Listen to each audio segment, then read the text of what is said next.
إن الحمد لله نحمده ونستعينه ونستغفره ونعوذ بالله من شرور أنفسنا ومن سيئات أعمالنا من يهده الله فلا مضل له ومن يضلل فلا هادي له وأشهد أن لا إله إلا الله وحده لا شريك له وأشهد أن محمدا عبده ورسوله يا أيها الذين آمنوا اتقوا الله حق تقاته ولا تموتن إلا وأنتم مسلمون يا أيها الناس اتقوا ربكم الذي خلقكم من نفس واحدة وخلق منها زوجها وبث منهما رجالا كثيرا ونساء واتقوا الله الذي تساءلون به والأرحام إن الله كان عليكم رقيبا يا أيها الذين آمنوا اتقوا الله وقولوا قولا سديدا يصلح لكم أعمالكم ويغفر لكم ذنوبكم ومن يطع الله ورسوله فقد فاز فوزا عظيما أما بعد فإن خير الحديث كتاب الله وخير الهدي هدي محمد صلى الله عليه وسلم وشر الأمور محدثاتها وكل محدثة بدعة وكل بدعة ضلالة وكل ضلالة في النار أعوذ بالله السميع العليم من الشيطان الرجيم من همزه ونفثه ونفثه بسم الله الرحمن الرحيم وَلَقَدْ خَلَقْنَا الْإِنسَانَ وَنَعْلَمُ مَا تُوَسْوِسُ بِهِ نَفْسُهُ وَنَحْنُ أَقْرَبُ إِلَيْهِ مِنْ حَبْلِ الْوَرِيدِ إِذْ يَتَلَقَّى الْمُتَلَقِّيَانِ عَنِ الْيَمِينِ وَعَنِ الشِّمَالِ قَعِيدٌ مَا يَلْفِظُ مِنْ قَوْلٍ إِلَّا لَدَيْهِ رَقِيبٌ عَتِيدٌ وَجَاءَتْ سَكْرَةُ الْمَوْتِ بِالْحَقِّ ذَلِكَ مَا كُنْتَ مِنْهُ تَحِيدُ وَنُفِخَ فِي الصُّورِ ذَلِكَ يَوْمُ الْوَعِيدِ وَجَاءَتْ كُلُّ نَفْسٍ مَعَهَا سَائِقٌ وَشَهِيدٌ لقد كنت في غفلة من هذا فكشفنا عنك غطاءك فبصرك اليوم حديد وقال قرينه هذا ما لدي عتيد القيا في جهنم كل كفار عنيد مناع للخير معتد مريب الذي جعل مع الله إلها آخر فألقياه في العذاب الشديد قال قرينه ربنا ما أطغيته ولكن كان في ضلال بعيد قال لا تختصموا لدي وقد قدمت إليكم بالوعيد ما يبدل القول لدي وما أنا بظلام للعبيد وقال تعالى في موضع آخر بسم الله الرحمن الرحيم ولا يحيق المكر السيء إلا بأهله اللہ تبارک و تعالی کی ذات اکیلی ذات تنہا ذات جس نے یہ پوری عظیم ترین کائنات بنائی ہے اسے چلاتا ہے اس کی تدبیر کرتا ہے اور اسی نے ہماری دنیا اور آخرت کی فلاح و بہبود کے لیے فلاح و کامرانی کے لیے اپنی پسندیدہ شریعت ہم کو عطا فرمائی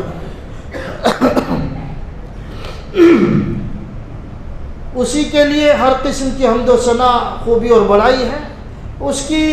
حمد و ثنا کے بعد اس کے نبی آخر محمد رسول اللہ صلی اللہ علیہ وسلم پر درود و سلام و اللہم صلی علی محمد وعلی آل محمد کما صلیت علی ابراہیم وعلی آل ابراہیم انکا حمید مجید اللہم بارک علی محمد وعلی آل محمد کما بارکت علی ابراہیم وعلی آل ابراہیم انکا حمید مجید حضرات ہمارے اندر جو بری عادتیں اور بری صفات ہیں اس میں سب سے بدترین صفت اور بدترین اخلاق اور بدترین بیماری اور انتہائی مذمت والی چیز جس میں ہم میں سے اکثر لوگ مبتلا ہیں اس کو حسد کہتے ہیں اس کو حسد کہتے ہیں علماء نے مفکرین نے جب حسد کو بیان کیا تو جو الفاظ میں نے آپ کے سامنے رکھے ہیں انہی الفاظ میں انہوں نے حسد کی تعریف کی کہ انسان کے اندر جو صفات ہیں بدترین صفات اس میں حسد انتہائی بدترین چیز ہے انتہائی موذی اور انتہائی بدترین بیماری ہے، اور جس انسان کے اندر یہ چیز جس انسان کو یہ مرض لگ جائے، یہ بیماری لگ جائے، تو اس کی دنیا اور آخرت دونوں تباہ ہو جاتی ہے، دونوں برباد ہو جاتی ہے، چاہے پھر وہ آدمی کتنا ہی متقی و پرہیزگار کیوں نہ ہو، چاہے وہ عالم دین کیوں نہ ہو، چاہے وہ معاشرے کا ایک جاہل آدمی کیوں نہ ہو، یا ایک متقی و پرہیزگار جو اپنے آپ کو دیندار کہتا ہو آدمی، جس کے اندر اللہ کے حقوق جو اللہ کے حقوق ادا کرتا ہو، ایسا آدمی بھی اگر اس کے اندر یہ حسد کی بیماری پیدا ہو جائے تو یہ سمجھ لیجئے کہ اس کی دنیا بھی برباد ہے اور اس کی اخروی زندگی بھی برباد ہے۔ دیکھو اللہ تبارک و تعالیٰ نے قرآن مجید کے اندر یہ بات ارشاد فرمائی ہے کہ ان الابرار لفی نعیم علی الارائک ینظرون تعرف فی وجوہہم نضرۃ النعیم یسقون من رحیق مختوم ختامہ مسک وفی ذلک فلیتنافس المتنافسون۔ جنت کی صفات اللہ نے بیان فرمائی کہ جنتی جنت میں بڑی نعمتوں میں رہیں گے اور مسیریوں میں، گدوں میں اور مسندوں پہ آرام کے ساتھ بیٹھے ہوئے ہوں گے، جنت کا معائنہ کر رہے ہوں گے، اور ان کے لیے اللہ تبارک و تعالی کی طرف سے ایسی شراب کا انتظار ہے جس میں مہر لگی ہوئی ہوگی، اور وہ بھی مہر جو ہے مشک کی خوشبو سے لگی ہوئی ہوگی، ایسی شراب ان کو پلائی جائے گی۔ تو اللہ تبارک و تعالی نے اس کے آگے ارشاد فرمایا کہ فَلْيَتَنَافَسِ الْمُتَنَافِسُونَ، جو لوگ ایک دوسرے سے آگے بڑھنا چاہتے ہیں ان کو چاہیے کہ اس جنت کے حصول کے لیے مسابقہ کریں اور آگے بڑھنے کی کوشش کریں، جنت کے حصول کے لیے۔ اس چیز کو اللہ کے نبی صلی اللہ علیہ وسلم نے جس انداز میں سمجھایا ہے وہ آپ کو سمجھا دیتا ہوں تاکہ آپ کو آگے کی باتیں سمجھنے میں بڑی آسانی ہو۔ اللہ کے نبی صلی اللہ علیہ وسلم فرماتے ہیں، ابو ہریرہ رضی اللہ عنہ حدیث کے راوی ہیں اور بخاری کی حدیث ہے، اللہ کے نبی صلی اللہ علیہ وسلم فرمایا کہ لا حسد الا فی اثنتین، اللہ کے بندو دنیا میں یہ جو حسد ہے بدترین بیماری ہے، بہت بری بیماری، لیکن اللہ کے نبی نے فرمایا کہ دو چیزوں میں تم حسد کر سکتے ہو، لا حسد الا فی اثنتین، دو چیزوں میں تم حسد کر سکتے ہو۔ پہلی چیز کہ رجل علمہ اللہ القرآن فہو یتلوہ آناء اللیل و آناء النہار، ایک ایسا آدمی ہے جس کو اللہ نے قرآن کا علم عطا فرمایا، حافظ بنایا، حفظ کر لیا اس نے یا قرآن سیکھا اس نے، اور بہترین انداز میں رات میں بھی دن میں بھی قرآن کی تلاوت کرتا ہے، رات کو قیام کرتا ہے، دن میں بھی قرآن کی تلاوت کرتا ہے۔ فَسَمِعَهُ جَارُ اللَّهِ، اس کا جو پڑوسی ہے اس کو سنتا ہے رات دن قرآن پڑھتے ہوئے کہ بہترین آواز میں قرآن پڑھتا ہے، قیام کرتا ہے اللہ کی بارگاہ میں، اور دن میں بھی قرآن پڑھتا ہے۔ تو اس آدمی نے یہ کہا لیتنی، فقال لیتنی، کاش کہ میں اوتیت مثل ما اوتی فلان، جیسے میرے پڑوسی کو اللہ نے قرآن کا علم دیا ہے ویسے ہی مجھے بھی دیتا، تو جس طرح وہ تلاوت کرتا ہے رات و دن تو میں بھی کرتا ہوں۔ پہلا حسد، یہ حسد جو جائز حسد ہے اللہ کے نبی نے وہ بیان فرمایا۔ دوسرا حسد ورجل آتاہ اللہ مالا، ایک ایسا آدمی جس کو اللہ نے مال و دولت دیا، فہو یہلکہ فی الحق، اللہ کے راستے میں بے تحاشا خرچ کرتا ہے، بے تحاشا خرچ کرتا ہے۔ تو ایک آدمی جو اس کو دیکھتا ہے خرچ کرتے ہوئے اللہ کے راستے میں تو وہ تمنا کرتا ہے یا لیتنی اوتیت مثل ما اوتی فلان، کاش کہ اللہ اس کی طرح دولت مجھے بھی دیتا تو میں بھی اس دولت کو اللہ کے راستے میں خرچ کرتا جیسے وہ کر رہا۔ تو اللہ کے نبی نے فرمایا کہ یہ دو چیزوں میں آپ حسد کر سکتے ہیں، کسی کو قرآن کا علم تو آپ حسد کرو کہ کاش اللہ مجھے بھی دے دیتا، یا کسی کو دولت دی اور وہ حق کے راستے میں خرچ کرتا ہے تو آپ اس کو دیکھ کر حسد کر سکتے ہیں کہ کاش اللہ تعالیٰ مجھے بھی دیتا تو میں بھی اس طرح کا عمل کرتا۔ اور قرآن جو ہے، قرآن کی بہت ساری آیتیں ہیں جس میں اللہ نے یہ بات ارشاد فرمائی فَاسْتَبِقُوا الْخَيْرَاتِ، نیکی کے کاموں میں، بھلائی کے کاموں میں اپنی تگ و دو کو خرچ کرو، محنت کرو، کوشش کرو، اور دوسروں سے آگے بڑھنے کی، آگے نکل جانے کی کوشش کرو نیکی کے کام۔ یہ حسد اپنی جگہ جائز ہے، اور نیکی، بھلائی، مال و دولت کے خرچ کرنے، قرآن کی تلاوت اور اچھے علم کے لیے لوگوں سے حسد کرنا، اس کی شریعت نے اجازت دی ہے کہ آپ اس طرح کا کام یا اس طرح کا حسد کر سکتے ہیں، اور نیکی کے کاموں میں حسد کریں گے تبھی آپ جو ہے دوسروں سے آگے بڑھنے کی کوشش کریں گے۔ لیکن جو ہمارے معاشرے میں حسد پایا جاتا ہے، اور یہ علماء کے اندر بھی ہے، عوام کے اندر بھی ہے،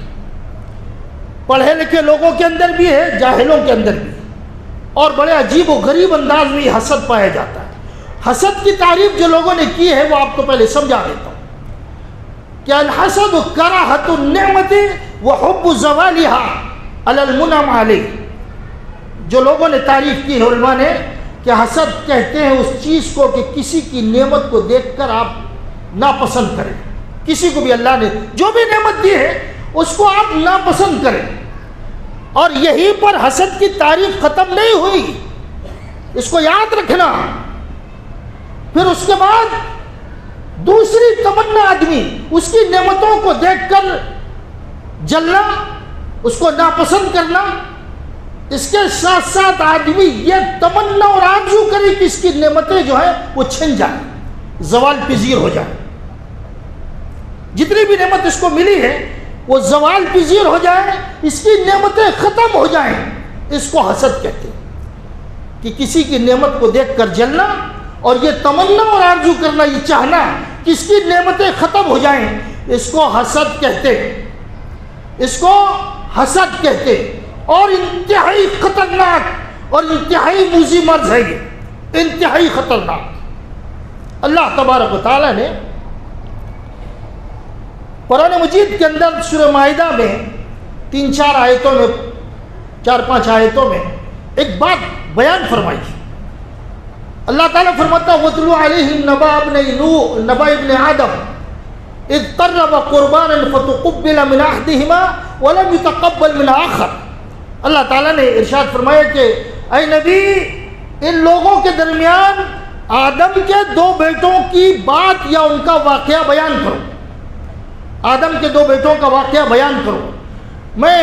آپ کے مزاج کو بنانا چاہتا ہوں کہ اللہ نے جو چیز قرآن کے اندر بیان فرمائی اور جس انداز میں اللہ سمجھانا چاہتا ہے اس کو اپنے مزاج میں، اپنے دماغ میں بٹھاؤ۔ اللہ فرماتا ہے کہ آدم کے 2 بیٹوں کا واقعہ ان کے درمیان بیان کرو کہ دونوں نے اللہ کی بارگاہ میں قربانی پیش کی، ایک سے قربانی قبول کر لی گئی اور دوسرے کی قبول نہیں کی گئی۔ اس کی تفسیر میں مفسرین نے جو بات لکھی، زیادہ تر مفسرین نے جو بات لکھی ہے کہ آدم علیہ السلام کے 2 بیٹے تھے، حابیل اور قابیل۔ حابیل اور قابیل، یہ حابیل اور قابیل یہ 2 بیٹے تھے۔ آدم علیہ السلام کی اولاد میں یہ دستور تھا، یہ قانون تھا اللہ کی طرف سے، یہ یاد رکھنا، اللہ کی طرف سے قانون تھا، دستور تھا کہ ایک لڑکا اور ایک لڑکی پیدا ہوتی، پھر اس کے بعد دوسرے 2 ایک لڑکا اور ایک لڑکی پیدا ہوتی۔ تو جو پہلے لڑکا لڑکی پیدا ہوئے تھے یہ دونوں سگے بہن بھائی تھے، اور دوسرے پہ جو پیدا ہوئے یہ دونوں سگے بہن بھائی، اور جو ایک ساتھ بہن بھائی پیدا ہوئے یہ ایک دوسرے سے نکاح نہیں کر سکتے تھے، اوپر والے نیچے سے اور نیچے والے اوپر سے نکاح کریں، یہ دستور تھا۔ حابیل کے ساتھ جو لڑکی پیدا ہوئی، حابیل کے ساتھ وہ صورت شکل میں ذرا اچھی نہیں تھی، اور قابیل کے ساتھ جو لڑکی پیدا ہوئی انتہائی خوبصورت تھی، انتہائی خوبصورت تھی۔ تو قابیل جو تھا جس کے ساتھ لڑکی پیدا ہوئی تھی وہ خوبصورت تھی، اور حابیل کے ساتھ جو لڑکی پیدا ہوئی تھی شکل و صورت میں اتنی اچھی نہیں تھی، تو قابیل چاہتا تھا کہ جو لڑکی اس کے ساتھ پیدا ہوئی ہے اسی سے وہ نکاح کر لے، جبکہ اس کو دستور کے اعتبار سے حابیل کے ساتھ جو لڑکی پیدا ہوئی تھی اس کے ساتھ نکاح کرنا تھا۔ تو اس نے اپنے بھائی سے کہا کہ میں اس سے نکاح نہیں کروں گا، میرے ساتھ جو لڑکی خوبصورت لڑکی پیدا ہوئی ہے اس سے نکاح کروں گا۔ یہ مقدمہ آدم علیہ السلام کے پاس پہنچا، اور آدم علیہ السلام نے جب بات سنی تو آدم علیہ السلام نے کہا دیکھو یہ تو دستور ہے، اللہ نے ایک دستور ہم کو قانون دیا ہے اور شادی ایسے کرنی ہے، تم دونوں ایک ایسا کرو، اگر بات نہیں مان رہے ہو تو اللہ کی بارگاہ میں قربانی پیش کرو، اللہ کی بارگاہ میں قربانی پیش کرو، جس کی قربانی قبول ہوگی اسی کا فیصلہ مانا جائے۔ حابیل نے ایک دمبا اللہ کی بارگاہ میں پیش کیا قربانی، اور قابیل نے گیہوں کی بالی، گندم کی بالی، مفسرین ترجمے میں لکھتے ہیں گندم کی بالی، گیہوں کی بالی جو ہے اس نے پیش کیا۔ تو اس زمانے میں قربانی جب پیش کی جاتی تھی تو آسمان سے آگ آتی تھی اور اس قربانی کو کھا لیتی تھی۔ تو حابیل کی جو قربانی تھی وہ قبول ہو گئی، قابیل کی قربانی قبول نہیں ہوئی۔ پہلے قانون تھا، شریعت کا دستور تھا کہ ایسے شادی کرنی ہے، اپنے ساتھ پیدا ہوئی لڑکی سے شادی نہیں کرنی، بلکہ نیچے اوپر والے ایک دوسرے سے شادی کریں گے۔ یہ قانون تھا اور یہ قانون اللہ کی طرف سے تھا۔ اس قانون کو قابیل نے نہیں تسلیم کیا۔ اس کے باوجود آدم علیہ السلام نے مشورہ دیا کہ پھر سے تم اللہ کی بارگاہ میں قربانی پیش کرو، شاید ہو سکتا ہے قابیل جو چاہتا ہے اس کی بات مان لی جائے، اللہ قبول کر لے۔ لیکن اللہ نے اس وقت بھی قابیل کی قربانی قبول نہیں کی، حابیل کی قربانی قبول کی۔ اور اللہ تبارک و تعالی کی طرف سے یہ بات بتا دی گئی کہ جو دستور ہے وہ اپنی جگہ باقی رہے گا۔ قابیل حابیل کے ساتھ جو شکل و صورت میں اچھی نہیں ہے لڑکی، اس سے نکاح کرے گا۔ تو قابیل نے کہا کہ میں اللہ کے اس دستور کو، اس قانون کو نہیں مانتا۔ کیا کہا؟ اللہ کے اس دستور کو اور قانون کو نہیں مانتا۔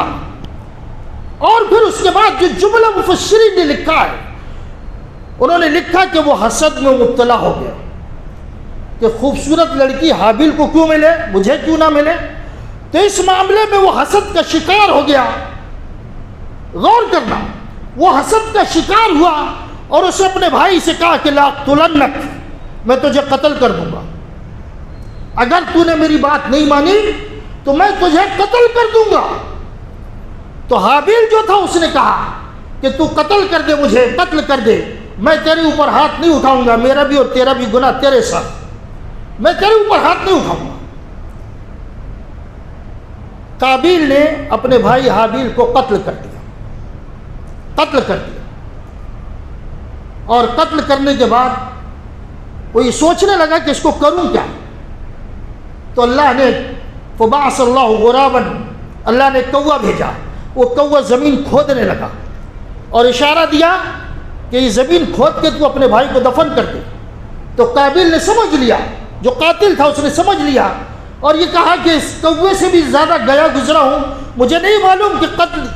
یہ اس لاش کو کیسے چھپاؤں، اس کوے نے مجھے بتایا کہ لاش کو کیسے چھپاؤں۔ پھر اس نے زمین میں گڑھا کھود کر اپنے بھائی کی لاش کو گڑھے کے اندر دفن کر دیا۔ ایک حسد جو دنیاوی نعمت تھی اس کے حصول کے لیے ایسا جرم قابیل سے کروایا حسد نے کہ اس سے پہلے وہ جرم دنیا میں کسی اور نے نہیں کیا تھا، کسی اور نے نہیں کیا تھا۔ وہ جو پہلا قتل دنیا کے اندر جو قابیل نے قتل کیا تھا حابیل کا، اپنے بھائی کا، دنیا کے اندر پہلا قتل کیوں کرایا تھا، کیوں ہوا تھا؟ صرف حسد کی بنیاد پر۔ حسد، جب آدمی حاسد ہوتا ہے، اللہ کے قانون کو، اللہ کے دستور کو، اللہ کی شریعت کو بالائے طاق رکھ دیتا ہے، اور وہ جنون ہوتا ہے اس کے اندر بھی، وہ ایسی بیماری، خطرناک بیماری ہے کہ ساری چیزوں کو بالائے طاق رکھ کر آدمی حسد کی آگ میں جلتے ہوئے ہر وہ چیز کرتا ہے جو سامنے والے کو نقصان پہنچانے کے لیے کافی ہو سکتی ہے، یا اس کو تباہ و برباد کرنے کے لیے، اس کو انجام تک پہنچانے کے لیے کافی ہوتی ہے۔ ایسا قدم آدمی اٹھاتا ہے۔ جانتے ہیں آپ کے معاشرے میں کیا ہوتا ہے؟ جانتے ہیں آپ کہ آپ کے معاشرے میں کیا ہوتا ہے؟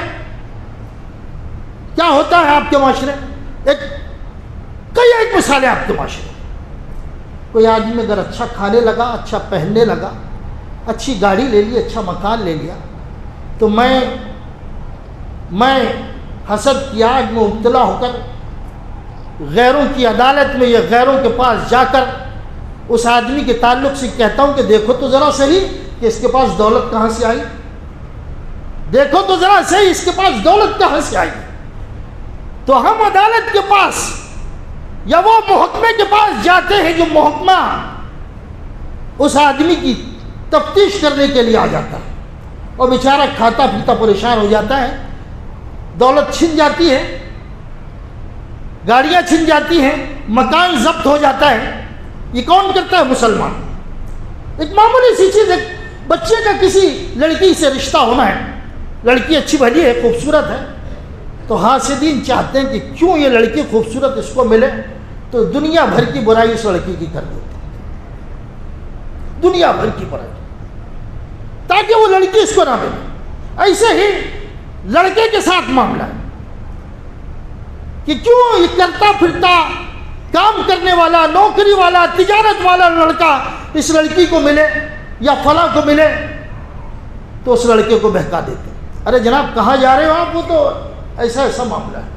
یہ حسد کی آگ ہمارے معاشرے کو تباہ کر رہی، برباد کر رہی۔ بڑی بڑی مثالیں، بڑی بڑی مثال۔ ایک لڑکی میرے پاس آئی تھی کسی مسئلے میں، لڑکی، جوان لڑکی، ابھی ابھی شادی ہوئی تھی، بیچاری نے بڑی جوڑ تنگوڑ کے مکان خریدا تھا۔ کہا مولانا جب سے مکان خریدا انتہائی پریشان، انتہائی پریشان، اتنا پریشان کرتے ہیں لوگ کہ جینا دو بھر کر دیا ہے۔ کیا میں نے مکان خریدا کہ لوگوں کی نظر میں آ گئی، اور اتنا پریشان کرتے ہیں کہ میرے جینا دو بھر ہے۔ یہ مسلم معاشرے کی بات کر رہا ہوں، غیروں کی نہیں، غیروں کی نہیں، مسلم معاشرے کی۔ کیا کیا آگ موجتے ہیں لوگ، اللہ کی پناہ۔ یہ حسد ہے، اور حسد بہت خطرناک بیماری ہے، انتہائی خطرناک بیماری ہے، بہت ہی زیادہ انتہائی خطرناک۔ ام یحسدون الناس علی ما آتاہم اللہ من فضلہ، آگے پیچھے کا مضمون الگ ہے، لیکن اللہ رب العالمین فرماتا ہے کہ کیا یہ لوگ لوگوں سے اس وجہ سے حسد کرتے ہیں کہ اللہ نے اپنے فضل سے ان کو نوازا ہے، اللہ نے اپنے فضل سے نوازا ہے۔ دولت دی اللہ کا فضل ہے، دکان مکان دیا، تجارت دی، عہدہ دی، یہ اللہ کا فضل ہے، ترقی دی، یہ اللہ کا فضل ہے، معاشرے میں مقام دیا، یہ اللہ کا فضل ہے۔ جو بھی چیز نعمت کے اعتبار سے ملی یہ اللہ کا فضل ہے۔ تو اللہ پوچھتا ہے کہ کیا تم لوگوں سے حسد کرتے ہو اس لیے کہ اللہ نے اپنی طرف سے ان کو فضل سے نوازا ہے؟ تم حسد کرتے ہو؟ جانتے ہو آپ جانتے ہو کہ حسد کا مفہوم کیا ہوتا ہے؟ حسد کا مفہوم کیا ہوتا ہے جانتے ہو؟ میں نے شاید کئی بار اس کو آپ کو سمجھایا کہ ایک آدمی کو اللہ تبارک و تعالیٰ نے دولت دی، تجارت کرتا ہے، بڑی اچھی تجارت کرتا ہے، اللہ نے ترقی عطا فرمائی۔ آپ کیا کہتے ہو معلوم ہے؟ کہ ترقی اسی کو ملنی تھی، دولت اسی کو ملنی تھی، چلو اس کے خلاف کچھ سازش کرتے ہیں۔ تو اس کا مطلب کیا ہوا معلوم ہے؟ جب آپ کسی آدمی سے حسد کریں کسی بھی معاملے میں، تو تقدیر کا جو فیصلہ ہے، لوح محفوظ میں جو چیز لکھی ہوئی ہے اور اللہ نے جو چیز مقدر میں لکھ دی ہے، اس چیز کو آپ اللہ کی تقدیر کو مان نہیں رہے اور اللہ کے فیصلے کو تسلیم نہیں کر رہے۔ اللہ نے جو نعمتیں دی ہیں دوسروں کو، وہ چیز آپ کو ہضم نہیں ہے، اللہ کی تقسیم سے آپ ناراض ہیں۔ حسد کا مطلب کیا ہوتا ہے؟ اللہ کی تقسیم سے آپ ناراض ہیں۔ اللہ نے کسی کو دولت دی، آپ ناراض ہیں تو اللہ کی تقسیم سے ناراض ہیں، اللہ کی دین سے ناراض ہیں۔ کسی کو عہدہ دیا، کسی کو مقام دیا، کسی کو ترقی دی، جو بھی چیز دی اور آپ اس سے حسد کر رہے ہیں، تو اللہ رب العالمین نے جو نعمتیں لوگوں کو دی ہیں، ان نعمتوں کی ان تقسیم کو آپ اللہ سے راضی نہیں ہیں اور کہتے یہ کہ اللہ ان کو کیوں دیا۔ اس کا مطلب یہ کہ اللہ رب العالمین اپنی طرف سے دستور اور قانون اس دنیا کے اندر نافذ فرماتا ہے۔ اللہ کا جو دستور ہے اس دستور سے آپ راضی نہیں اللہ،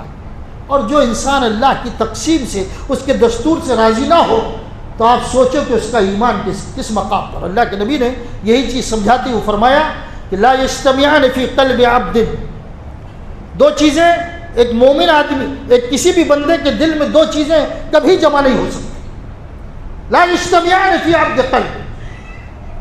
فی قلب عبد، دو چیزیں کبھی بھی کسی بھی بندے کے اندر جمع نہیں ہو سکتی،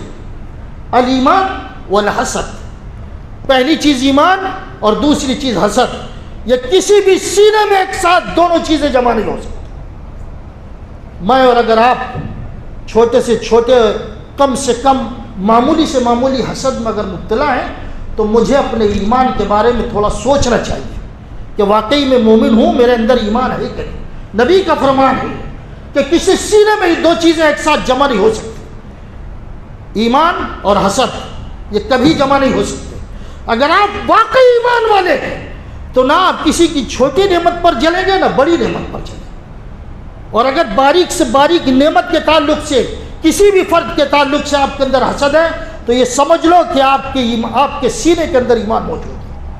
یہ فرق بتایا اللہ کے نبی نے، یہ چیز اللہ کے نبی نے سمجھائی۔ تو میرے بھائیوں، حسد بہت خطرناک چیز ہے۔ اللہ کے نبی محمد رسول اللہ صلی اللہ علیہ وسلم کی مجلس لگی ہوئی ہے، صحابہ کرام موجود ہیں۔ اللہ کے نبی نے فرمایا کہ اذا فتحت علیکم روم والفارس، یہ روم اور فارس کی جو سلطنت ہے، جب یہ فتح ہوں گی اور تم جب ان کو فتح کرو گے، وہاں کی دولت جب تم کو ملے گی تو ای قوم انتم، تم کس طرح کے لوگ ہوگے، کیسی زندگی گزارو گے، تمہارا شمار کس میں ہوگا۔ یہ اللہ کے نبی نے ایک تو پیشین گوئی فرمائی کہ روم اور فارس فتح ہوں گے، اور یہ پیشین گوئی فرمائی کہ اس کی جو دولت ہے وہ تمہارے قدموں کے نیچے ہوگی۔ یہ پیشین گوئی فرمائی اس حدیث میں، اور یہ پوچھا کہ جب وہ دولت تم کو ملے گی تو تم کیسے رہو گے، کیسے رہو گے۔ عبد الرحمن بن عوف اس مجلس میں موجود تھے، اس مجلس میں موجود تھے عبد الرحمن بن عوف رضی اللہ عنہ۔ عبد الرحمن بن عوف نے کہا کہ اللہ کے رسول، نقول ما امرنا اللہ، ہم اس وقت بھی وہی کریں گے، وہی کہیں گے جو اللہ نے ہم کو حکم دیا ہے۔ یعنی جب نعمت ملے گی تو ہم شکر ادا کریں گے اللہ کا، اور شکر ادا کرنے کے ساتھ ساتھ اللہ کے راستے میں اس دولت کو خرچ کریں گے، اس دولت کا غلط استعمال، جو بھی اللہ نے ہم کو حکم دیا اسی انداز میں ہم جئیں گے۔ جب روم اور فارس کی سلطنت کے وہ خزانے جو ان کے پاس موجود ہیں ہمارے پاس آئیں گے تو ہم اللہ اور اس کے رسول کے حکم کے مطابق زندگی گزاریں گے۔ اللہ کے نبی نے فرمایا غیر ذالک، سچ کہتے ہو کہ اس کے علاوہ بھی کچھ ہوگا ایسا؟ آپ نے فرمایا ایسا نہیں ہوگا۔ آپ نے کہا ایسا نہیں ہوگا۔ پھر اللہ کے نبی صلی اللہ علیہ وسلم فرمایا کہ روم اور فارس کی کسرا اور کیسر و کسرا کی دولت جب تمہارے قدموں میں آئے گی تو تتنافسون، تم لوگ جو ہے دنیاوی اعتبار سے ایک دوسرے سے آگے بڑھنے کی کوشش کرو گے۔ جو معاشرے میں ہوگا، جو اللہ کے نبی نے پیشین گوئی فرمائی اپنے اصحاب کے درمیان کہ جب دولت آئے گی تو تتنافسون، ایک دوسرے سے دنیاوی اعتبار سے آگے بڑھنے کی کوشش کرو گے، آگے بڑھنے کی کوشش کرو گے کہ ایک دوسرے سے آگے نکل جائیں۔ پھر فرمایا تتباغضون، پھر اللہ کے نبی نے فرمایا کہ دنیاوی اعتبار سے جب دولت آئے گی نا تو ایک دوسرے سے آگے بڑھنے کی کوشش کرو گے، اور ایک دوسرے کے ساتھ ایک دوسرے سے اپنے دل میں انتہائی بغض اور عداوت رکھو گے، انتہائی بغض اور عداوت رکھو گے۔ دولت جب آئے گی تو دنیاوی اعتبار سے ایک دوسرے سے آگے بڑھو گے، بغض رکھو گے ایک دوسرے سے۔ پھر فرمایا کہ ایک دوسرے سے منہ موڑو گے، اور پھر فرمایا کہ ایک دوسرے سے حسد کرو گے، یعنی یہ نہیں چاہو گے کہ فلاں میرے سے آگے بڑھ جائے، فلاں میرے سے آگے بڑھ جائے، بلکہ اس کو زوال آ جائے، اس کی نعمت ختم ہو جائے، اس طرح حسد میں تم مبتلا ہو جاؤ۔ یہ پیشین گوئی اللہ کے نبی۔ اور ایک اور حدیث ہے جو اللہ کے نبی نے بہت بہترین انداز میں بات سمجھائی۔ اللہ کے نبی صلی اللہ علیہ وسلم فرماتے ہیں کہ سیصیب امتی داء الامم، میری جو امت ہے پچھلی امتوں کی طرح ان کو بھی بیماری لگے گی۔ قالوا یا رسول اللہ، اللہ کے نبی صلی اللہ علیہ وسلم سے صحابہ نے کہا کہ اللہ کے رسول وہ بیماری کیا ہے، وہ بیماری کیا ہے؟ سننا، غور سے سننا۔ قال شر البطر، اللہ کے نبی نے فرمایا کہ جب دولت تمہارے پاس آئے گی نا تو اکڑو گے، اتراؤ گے، تکبر کرو گے۔ الاشر البطر، ڈکشنری میں اس کا ترجمہ جو کیا گیا کہ تم اکڑو گے، تم اتراؤ گے، تم تکبر کرو گے۔ اور پھر آگے ارشاد فرمایا اللہ کے نبی نے وَالتَّكَاثُرُ، دنیا کو زیادہ سے زیادہ جمع کرنے کی کوشش کرو، دنیا میں آگے ایک دوسرے سے بڑھنے کی کوشش کرو گے، وَالتَّنَاجُشُ فِي الدُّنْيَا، اور زیادہ سے زیادہ دولت جمع کرنے کی کوشش کرو گے۔ پھر اس کے بعد فرمایا کہ یہ بیماریوں کے ساتھ ساتھ وَالتَّحَاسُدُ، ایک دوسرے سے دوری بھی اختیار کر لو گے، اور وَالتَّحَاسُدُ، اور حسد میں مبتلا ہو جاؤ گے۔ حسد میں مبتلا، وہ کیوں اچھا کاروبار کر رہا ہے، میرے مقابلے میں وہ آگے کیوں بڑھ گیا، میرے سے زیادہ دولت اس کو کیوں مل گئی، اکڑو گے، تکبر کرو گے، دنیاوی اعتبار سے ایک دوسرے سے آگے بڑھنے کی کوشش کرو گے، اور سوچو گے کہ فلاں کی جو دولت ہے اس کو زوال ہو جائے، وہ ختم ہو جائے، وہ میرے سے نیچے رہے، اوپر نہ آئے۔ اس طرح کی بیماریوں میں تم مبتلا ہو جاؤ۔ تو میرے بھائیوں، یہ اللہ کے نبی صلی اللہ علیہ وسلم کی پیشین ہوئی۔ اور اس میں کیا ہوتا ہے، جب آپ حسد کرتے ہیں یا میں حسد کرتا ہوں تو ہم لوگ جو ہے سوچتے نہیں، ہم سوچتے نہیں، حسد جب ہم کرتے ہیں تو ہمارے سینے میں حسد کی جو آگ ہے وہ جلتی ہے، اور یہ حسد کی آگ اتنی خطرناک ہے جو سینے میں جلتی ہے، انسان کی شخصیت کو تباہ کر دیتی ہے۔ کبھی کسی بھی حاسد کو آپ نے خوش دیکھا ہے؟ بتاؤ، اگر کسی معاشرے میں کسی حسد کرنے والے کو آپ نے خوش و خرم دیکھا ہو، ہنستا مسکراتا دیکھا ہو، اس کی آگ اسی کو تباہ کر دیتی ہے۔ یہ ایسی مصیبت ہے جس کا اس کو کوئی اجر نہیں ملتا، رات دن کوڑتا ہے پچتا ہے، رات دن کوڑتا پچتا ہے، بڑی مصیبت میں مبتلا ہے۔ کیوں بھائی؟ وہ فلاں ترقی کر رہا ہے، فلاں کا بیٹا پڑھ لیا، فلاں آگے بڑھ گیا، فلاں کی تجارت ایسی، فلاں کو وہ عہدہ مل گیا، بس اسی مصیبت میں دن بدن گھل رہا ہے۔ یہ مصیبت ہی ہے، لیکن اس کا کوئی ثواب بھی غریب کو نہیں ملتا۔ مومن تو پیر میں کانٹا مومن کو چبھتا ہے تو اس کے بھی بدلے اجر ملتا ہے، لیکن یہ جو حاسد ہے نا، اس کو کتنی بھی مصیبت آئے، اس کا سینہ جلتا رہے، پورا جسم برباد ہو جائے، سب ہو جائے، اس کو غریب کو کوئی اجر نہیں ملتا۔ ایسی خطرناک چیز ہے حسد، ایسی خطرناک۔ اور پھر اللہ کا غضب اس کے اوپر نازل ہوتا ہے،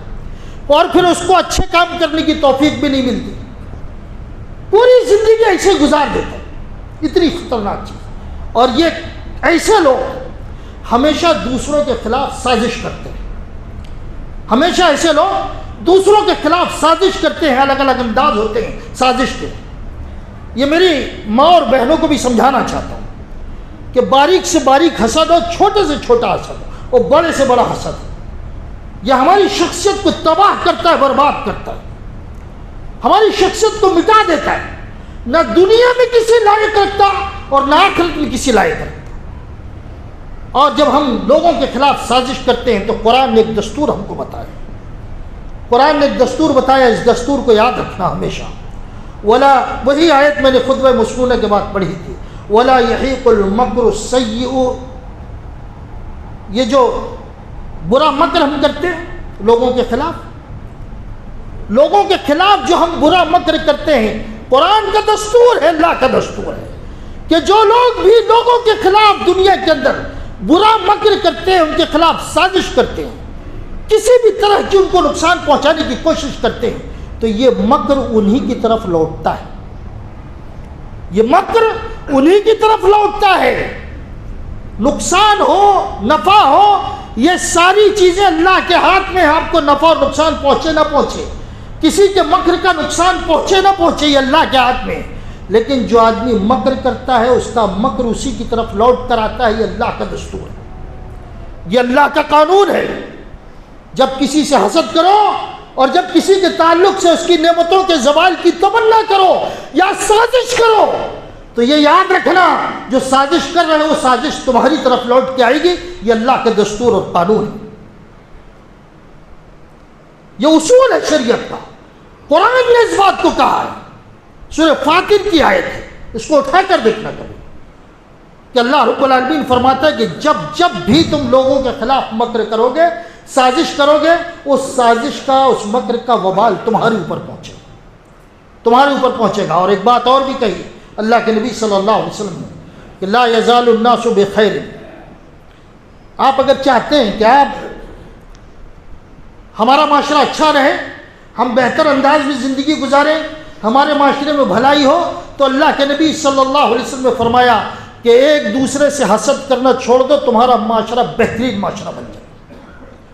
ایک دوسرے سے حسد کرنا چھوڑ دو، تمہارا معاشرہ بہترین معاشرہ بنے گا، مثالی معاشرہ بنے گا۔